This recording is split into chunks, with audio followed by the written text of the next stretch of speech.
Hello दोस्तों, स्वागत है आपका अपने YouTube channel defence study railway पे। तो दोस्तों ये कि आज मैं आपको यहाँ पे रेलवे ग्रुप डी से रिलेटेड आपको यहाँ पे क्वेश्चन कराएंगे। शिफ्ट 1 के जितने भी क्वेश्चन मिले हैं उनको देख लीजिएगा। ठीक है, प्रीवियस ईयर के क्वेश्चन पेपर है तो पूरा पेपर ध्यान से देखिएगा कैसा क्वेश्चन आपका आया था, किस टाइप के क्वेश्चन बन रहे हैं। ठीक है, इसमें आपके थोड़े कठिन क्वेश्चन भी है तो कठिन आपके आएंगे इस बार भी, तो पढ़ लेना। ठीक है, सिंपल भी आते हैं, कठिन भी आते हैं। कौन सा तत्व मेंडलीव की आवर्त सारणी में एक निश्चित स्थान पर नहीं रह सका? ठीक है, तो वह हाइड्रोजन यहाँ पे राइट ऑप्शन हो जाएगा। 4 ऑप्शन दिए गए थे लेकिन सीधा सीधा हमने राइट ऑप्शन को आपको दिखाया। यहाँ पे 4 ऑप्शन पढ़ते तो टाइम लगता है, इसलिए सीधा राइट ऑप्शन ये आपको पढ़ना है। ठीक है, कौन सी धातु कक्षीय तापमान पर द्रव अवस्था में होती है? कक्षीय तापमान में द्रव अवस्था में रहती है तो आपकी पारा है जो वो आपकी रहती है। ठीक है, अगला प्रश्न आपका दिया गया है यहाँ पे, तीसरा है, लैंगिक प्रजनन के दौरान लैंगिक पूरा जब दो अलग अलग कोशिकाएं संयोजित होती हैं तो वे किसका निर्माण करती हैं? फिर से बता दे रहे हैं, लैंगिक प्रजनन के दौरान जब दो अलग अलग कोशिकाएं संयोजित होती हैं तो वो आपका किसका निर्माण करती हैं? युग्मनज का। ठीक है, चलो भाई इंपॉर्टेंट है इसलिए कह रहे हैं, आप पढ़ लेना। जब एक धातु पानी के साथ अभिक्रिया करती है, जब एक धातु मान लीजिए पानी H2O के साथ में अभिक्रिया करती है तो कौन सी गैस निकलती है? तो हाइड्रोजन गैस ही निकलती है। अगला प्रश्न है, देखो क्या लिखा है, एक वस्तु अपने स्थिर अवस्था में चलना प्रारंभ करती है तो 2 सेकंड में 5 मीटर पर सेकंड की गति प्राप्त कर लेती है। इसका त्वरण क्या होगा? तो v बराबर u प्लस ए टी पढ़ा होगा आपने। ठीक है, v आपका 5 u 0, ए कितना दिया गया है, ए ज्ञात करना है, ए त्वरण होता है ना, ज्ञात करना है। इसमें t आपका 2 सेकंड दिया है तो ये आपका इधर जाएगा, मतलब 5/2 हो जाएगा, बराबर में a हो जाएगा, 2.5 आएगा।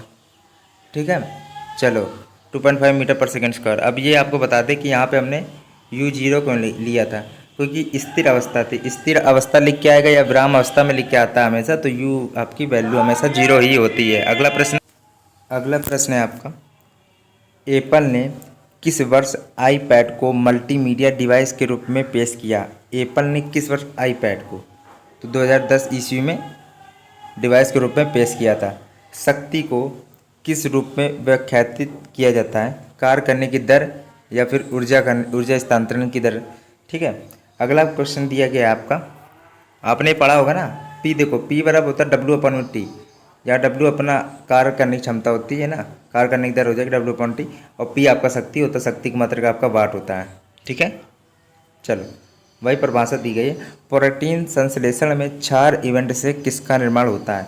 प्रोटीन संश्लेषण से क्षार इवेंट से किसका निर्माण होता है? mRNA प्रति का। ठीक है, ये कि इम्पोर्टेंट भाई पढ़ लेना। अगला क्वेश्चन है, 10 किलोग्राम की वस्तु 5 मीटर पर सेकंड की गति से गतिमान है तो वस्तु की गति ऊर्जा होगी। तो आपने पढ़ा होगा गति ऊर्जा मतलब काइनेटिक एनर्जी के बराबर होता है 1/2 mv² होता है, mv² होता है तो 1/2 हो जाएगा। m मतलब द्रव्यमान आपका वही किलोग्राम का मात्रा है तो 10 हो गया, और v मतलब 5 मतलब 25 हो गया, 5² 25 होता है ना, 25 पंचे 125 जूल आएगा, क्योंकि 125 जूल आपका आ गया। कॉपर के एक अणु में कितने परमाणु होते हैं? कॉपर के एक अणु में तो 6.022 इंटू 10⁻23 होते हैं। ठीक है, चलो यांत्रिक ऊर्जा होती है, यांत्रिक ऊर्जा आपकी वो होती है काइनेटिक एनर्जी और ऊर्जा का योग। ठीक है, अगला प्रश्न है, अगला प्रश्न आपका दिया गया, इन सबको प्लीज़ हो सके तो पढ़ लेना अच्छी तरह, पहले ही बता दे रहे हैं। ठीक है, चलो देखो ये 3 क्वेश्चन को देखते हैं एक साथ। आर्कटेटस का न्यूलैंड सिद्धांत लागू होता है, न्यूलैंड का सिद्धांत लागू होता है, ये इंपॉर्टेंट है, अक्सर आता है केवल कैल्शियम तक। कैल्शियम मतलब Ca होता है, Ca मतलब परमाणु संख्या इसकी 20 होती है, 20। अगला प्रश्न है, उस प्रक्रिया का नाम क्या है जिसके द्वारा कोई धातु अपने आसपास उपस्थित नमी एसिड इत्यादि द्वारा प्रभावित होती है? तो संक्षारण। अगला प्रश्न है, एक वस्तु को एक अवतल दर्पण के सामने उसके फोकस बिंदु और वक्रता त्रिज्या के बीच में रखते हैं। ठीक है, तो एक बिंदु पर रखा गया है, निर्मित होने वाली छवि कैसी होगी? देखिए अवतल दर्पण है तो इसका मतलब ये कि अवतल दर्पण में उल्टा तो बनेगा और वास्तविक भी बनता है। ठीक है, और एफ अब फोकस बिंदु और आर के बीच में रखते हैं तो फिर वास्तविक और उल्टा बनता है। चलो, टंगस्टन का गलनांक होता है, टंगस्टन का गलनांक उच्च होता है, ये पता होगा, 3380 डिग्री सेल्सियस होता है।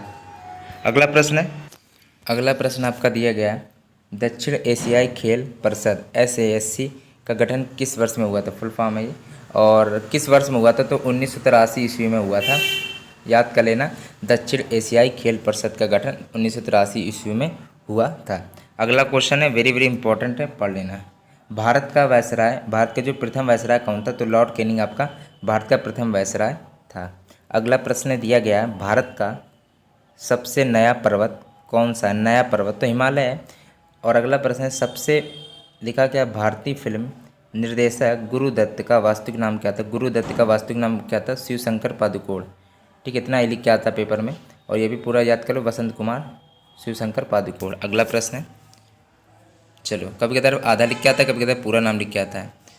ठीक है, इस पेपर में पूरा नाम लिख के आया था। पर भारतीय संविधान, उत्तर होगा पर देखो, भारतीय संविधान के अनुसार संविधान संशोधन विधेयक संसद के किस सदन में पारित होता है? तो दोनों सदनों में होता है, ऊपरी और निचले सदन दोनों में।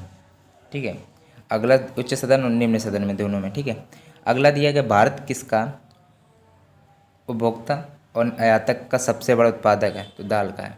ठीक है, अगला क्वेश्चन है, भारतीय मूल के व्यक्तियों PIO का पहला संसदीय सम्मेलन कब आयोजित किया गया था? तो आपका 9 जनवरी को हुआ था और 2018 था। अगला प्रश्न है, 27 जून 2017 को एक दिवसीय अंतर्राष्ट्रीय क्रिकेट मैचों में सबसे ज़्यादा विकेट लेने वाले पहली भारतीय महिला खिलाड़ी बन गई हैं झूलन गोस्वामी, यहाँ पे राइट है। और एक मिनट रुकेगा, अभी क्वेश्चन बचे हैं। ये है कि देखो, अभी डिस्क्रिप्शन में आपको लिंक दे देंगे। ठीक है, मेरा सेकंड चैनल है आपको, ठीक है, मेरा सेकंड चैनल है, केवल नाम क्या है, डिफेंस स्टडी नाम है।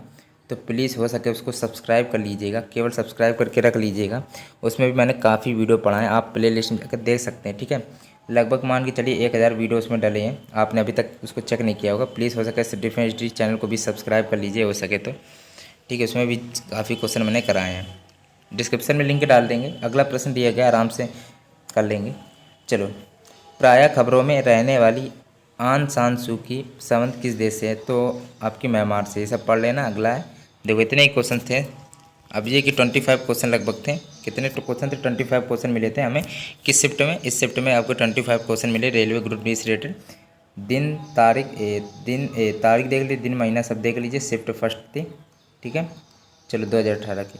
अब ये कि देखो, वीडियो यदि अच्छा लग रहा हो तो प्लीज़ लाइक ज़रूर करिएगा, और ये अभी ये वाला चैनल को भी, डिफेंस स्टडी रेलवे को भी सब्सक्राइब कर लीजिएगा, नहीं किया तो डिस्क्रिप्शन में लिंक डाल देंगे सेकंड चैनल का डिफेंस स्टडी का, तो उसको भी सब्सक्राइब कर लीजिएगा। और वीडियो अच्छा लग रहा हो तो प्लीज़ लाइक ज़रूर करिएगा। मैं इसी तरह आपको कराता रहूँगा शिफ्ट वाले क्वेश्चन, प्रीवियस ईयर के क्वेश्चन। मेरे पास कांस्टेबल वाले भी क्वेश्चन है, का बहुत क्वेश्चन है, NTPC के भी क्वेश्चन है। ठीक है, आप सपोर्ट करिए तो मैं कराता रहूँगा, नहीं तो बिल्कुल आप व्यूज़ नहीं आएंगे, सब्सक्राइबर नहीं बढ़ेंगे तो मेरा मन भी नहीं करेगा पढ़ाने का। ठीक है, कुछ तो आप व्यूज़ सब्सक्राइबर दें हमें। ठीक है, मैं आपको इसी तरह कराता रहूँगा फिर भी अभी। चलो, वीडियो अच्छा लग रहा है तो लाइक ज़रूर करिएगा, सपोर्ट जरूर मेरा करिएगा इस समय।